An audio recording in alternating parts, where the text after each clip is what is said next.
had reached my limit in the mentally exhausting days of being pressured by my mother-in-law. I can't take it anymore. I want to go back to my parents' house. When I said that, my husband approached me with a cold expression. Well then, let's get a divorce. There's no point in supporting someone like you. What on earth is he saying? After that, both my mother-in-law and husband fell into a complete breakdown. My name is Blair. I'm 35 years old and work in an advertising agency. I had been so focused on my work that I hadn't had any opportunities to meet someone. Blair, you're already 30. Have you thought about getting married?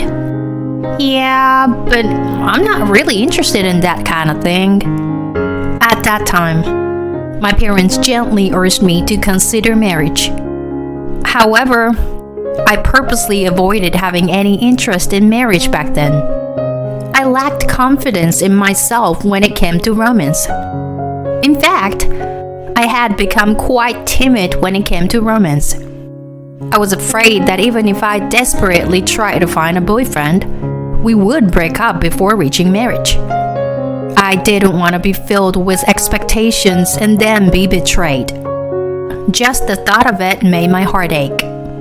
I had been through a terrible breakup with a boyfriend in the past. I thought he cared for me, but it turned out he was cheating on me with multiple women. When I confronted him about why he would cheat, he made cruel remarks. If you eat French cuisine and high-end steaks every day, won't you get tired of it? Don't you ever feel like having something light and subtly flavored? Huh? What are you talking about? It's normal to occasionally want to have fun with other women. That's what I mean. He said that and mocked me. This incident became the catalyst for my fear of love, and I closed my heart off to men. I hadn't told my parents about this, but somehow they seemed to understand that I was afraid of romance. In reality, I wanted to have a proper relationship, get married, and make my parents happy. But I couldn't take that first step easily. Amidst all of this, one day, I had a fateful encounter. It happened at my workplace. We've secured a new deal this time. You be in charge of that company, Blair. Upon hearing that from my boss, I went to introduce myself to the new client. Nice to meet you. I'm Holland, in charge of N Company. Nice to meet you too. I'm Blair, from S Company. We exchanged business cards, and in that instant, I fell in love at first sight with the man who was my counterpart. Harlan's appearance, atmosphere, and voice were all my liking. From then on, I looked forward to every visit to his office. He always interacted with me with a refreshing smile, and I couldn't help but feel excited. Before I knew it, I found myself smiling and laughing like a fool. But of course, I still managed to handle my work perfectly. Blair, you're really capable at your job. There's a lot I can learn from you. No, that's not true at all. Oh, come on. You don't have to be so modest. By the way, if you were interested, would you like to have a meal together sometime? Whenever you're free, after things settle down with our current project. Yes, definitely. I naturally accepted his invitation to have a meal together. The old me would never have done such a thing. Strangely, I felt naturally inclined to accept his dinner invitation. A few days later, we went out for a meal after work. He was very gentlemanly, and the conversation was incredibly enjoyable. While he was serious during work, in private, he had a great sense of humor and was friendly and cheerful. That's why I found myself becoming more and more attracted to him. It had been a long time since I had developed feelings for someone. And from then on, he started inviting me out for meals regularly. Being with you, Blair, makes me feel very calm. Oh, is that so? I'm happy to hear that. Yeah. That's why, if you're okay with it, would you like to go on a date with me? Oh, a date? I wouldn't force you if you don't wanna. No way. No. I mean, I'd love to. Me too. I want to go out with you, Harlan. Really? Great. Well, first, how about an Italian? There's a place I've been curious about. Yes, let's go there. I was thrilled to be invited by him on a weekend date. I even bought new clothes for the occasion after a long time. With determination, I embarked on a date with Harlan. That outfit looks good on you. It suits you very well. Oh, thank you very much. He praised the new clothes I bought, and I thought he was a caring and kind person. We went on several dates and eventually became a couple. I hadn't had a boyfriend for many years, so I had some anxieties. But the desire to be in a relationship with him was stronger. He always took the lead. I felt that I wanted to be with him forever. Then, 2 years after we started dating, he proposed to me. Until now, I wasn't interested in marriage or anything like that. But when I met you, Blair, I realized I wanted to get married for the first time. So, will you marry me, Blair? Saying that, he handed me the ring. My answer had already been decided. Yes. Of course I'll marry you. And so, we decided to get married. When we informed our parents about the decision to get married, they were overjoyed. Seeing my mother shedding tears of happiness, I felt a twinge of regret for causing her so much worry. I was glad that I could fulfill my duty as a daughter by getting married. We then went to meet each other's parents, and my parents were very fond of Harlan. He is such a refreshing and well-mannered person. Yes, it seems like he's working hard in his job too. We can entrust Blair to him with peace of mind. I was happy that both of my parents accepted him. We successfully completed the greetings at my in-laws, and we decided to have a wedding ceremony. Many friends and co-workers attended the wedding and celebrated joyously. I received words of blessing from everyone and experienced unparalleled happiness. After that, we went on our honeymoon to Europe, and our married life as husband and wife began. I continued working even after getting married. Therefore, we shared the household chores. On days with overtime, we cooperated and took turns cooking and cleaning.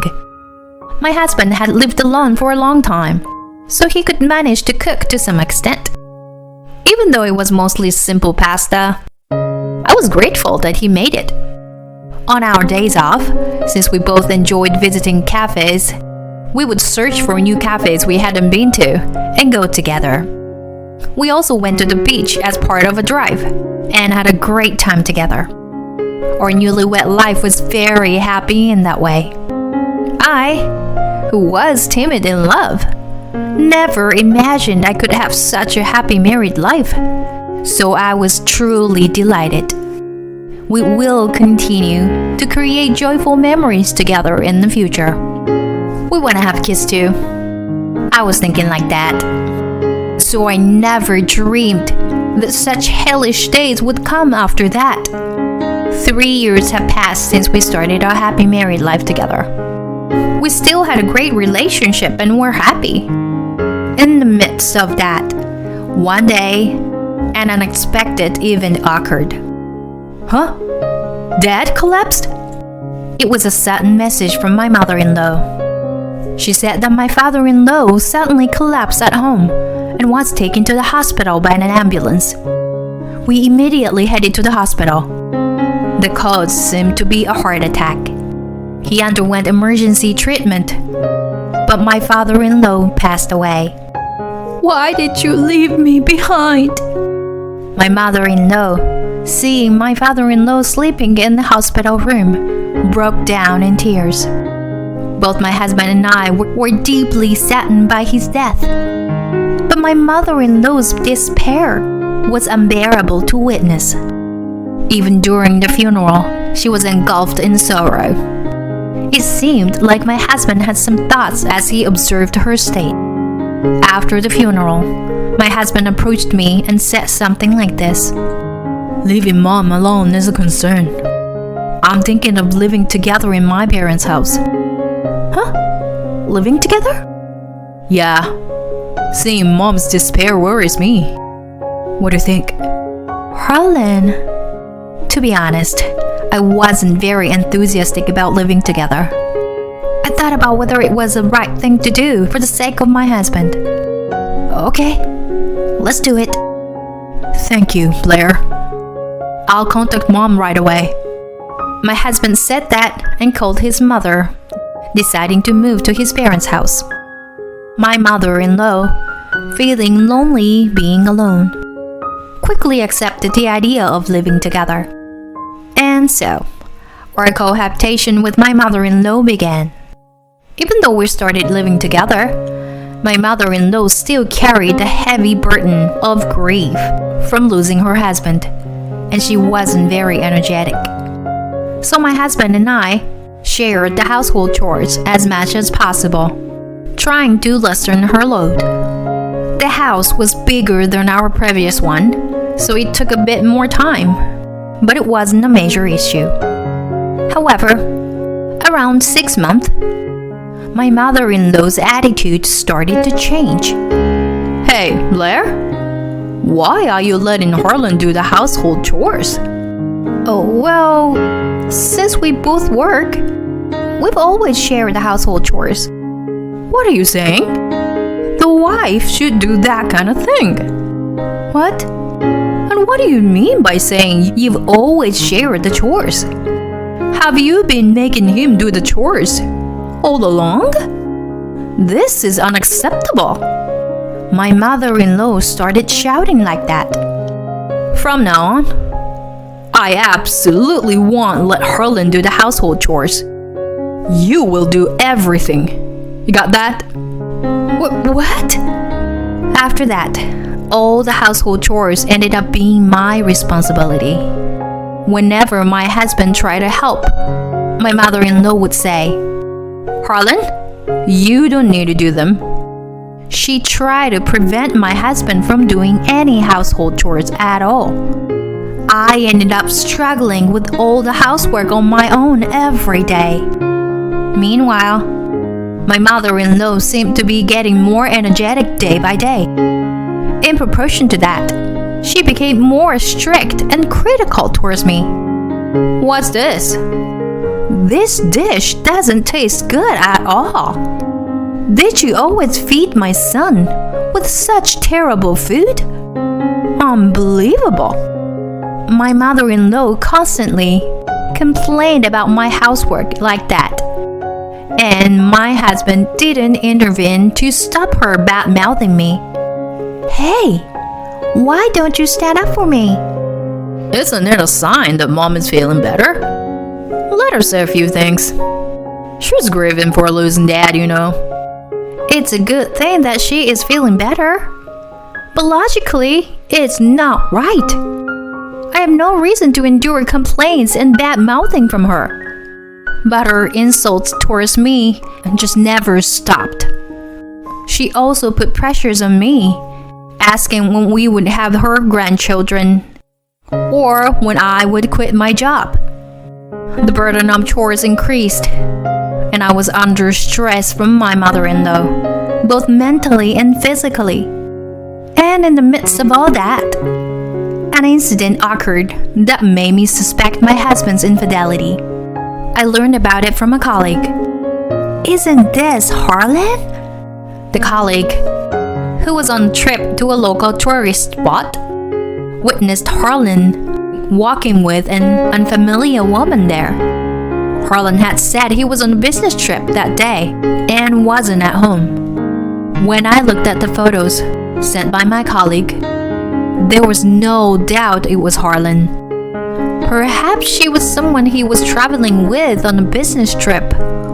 Or maybe... But the casual clothes they were wearing and the way they walked arm in arm left no room for doubt. It was clearly not related to work. I felt an overwhelming sense of despair. My husband was cheating on me. He had betrayed me. So this is why he didn't stand up for me against my difficult mother-in-law. I couldn't live together with him anymore. I decided to hire a private investigator. I decided to gather evidence of my husband's affair. The evidence photos quickly piled up, and preparations for divorce proceeded rapidly. Meanwhile, my mother-in-law's verbal abuse towards me continued, or rather, it got even worse. My husband still didn't do anything to stop it. He simply had no interest in me. I guess he was too preoccupied with his affair partner. Amidst busy work and household chores, I managed to find some time and finally completed the preparations for divorce with the help of a lawyer. Every day I was mentally cornered by my mother-in-law and I had reached my limit. One day I called my husband and said, "I can't take it anymore. Please let me go back to my parents' house. Your mother's attitude towards me is just too terrible." Upon hearing this, my husband responded with a cold expression. If that's what you want, then let's get a divorce. There's no point in supporting someone like you. I've been frustrated, with the fact that I have very little money to use. I couldn't understand what he was saying. I earn my own money, just like him. My salary is not any less than his.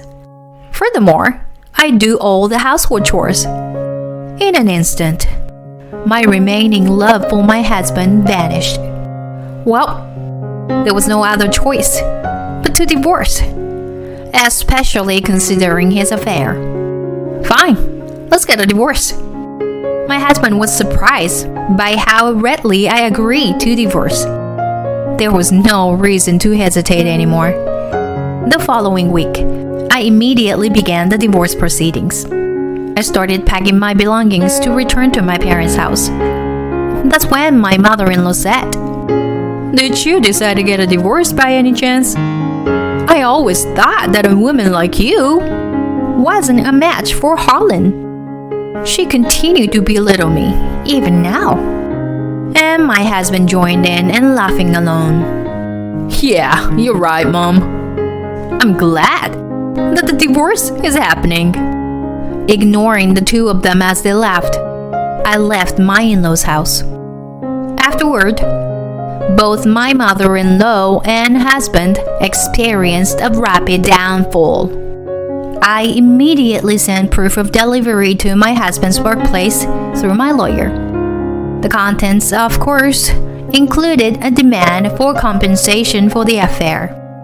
I also claimed compensation for the mental anguish caused by the constant harassment from my mother-in-law. As a result, everyone at my husband's workplace came to know about it. Career advancement is out of the question. My husband will likely be demoted or fired. As for the affair partner, she couldn't bear the cold stares from her surroundings and voluntarily resigned. And it seems that my ex-mother-in-law and ex-husband have the worst relationship imaginable. It's because of you, Mom, that I have to pay a large amount of compensation. What did you say? It's because you had an affair. It seems that my ex-husband blamed my ex-mother-in-law and they cut ties with each other. Furthermore, my ex-mother-in-law's harassment of me became known among the neighbors, and she became isolated, spending her days in loneliness. On the other hand, I have been living with my parents and working hard on my job. In the summer, I decided to move out of my parents' house and purchase a new home. With a substantial amount of compensation and my diligent work, I recently received a promotion. I want to continue working hard and earning a living. I'm excited about the new house, and I'm thinking of finding new hobbies and enriching my life. From now on, I will live for myself and focus on my own happiness.